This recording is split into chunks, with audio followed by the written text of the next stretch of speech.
राम भक्त मारुती वानरांचा राजा केसरी आणि राणी अंजनी जंगलात सुखाने राहत होते. वायुदेवाच्या आशीर्वादाने अंजलीला एक मुलगा झाला, म्हणून त्याचे नाव मारुती असे ठेवले. मारुती हा फार बलवान होता. त्याचा जन्म झाला त्यावेळी सूर्य उगवत होता.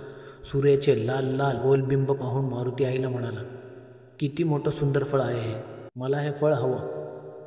अंजनी म्हणाली, अरे वेड्या, ते फळ नाही, तो सूर्य आहे.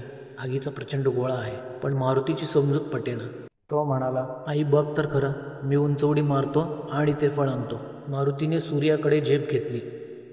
हा हा म्हणता मारुती वेगाने सूर्यापाशी गेला. सूर्याला पकडण्यासाठी त्याने हात सरसावले. अंजनी माता कौतुकाने आपल्या मुलाचा पराक्रम पाहत होती. देवांचा राजा इंद्र आकाशातून हे सारे पाहत होता. एक छोटासा वानर सूर्याला पकडणार की काय? इंद्राला मोठी काळजी वाटू लागली. जर याने सूर्याला पकडले तर हाहाकार होईल. जगात काळोख पसरेल. कुठेही पाण्याचा थेंब दिसणार नाही. मग झाडे, पशु, पक्षी आणि माणसेही मरून जातील. इंद्रदेवाने आपले वज्र मारुतीवर फेकले. ते मारुतीच्या हनवटीला लागले. त्यामुळे मारुती बेशुद्ध झाला. मग इंद्राने त्याला हळूच उचलले आणि अंजनीच्या मांडीवर आणून ठेवले.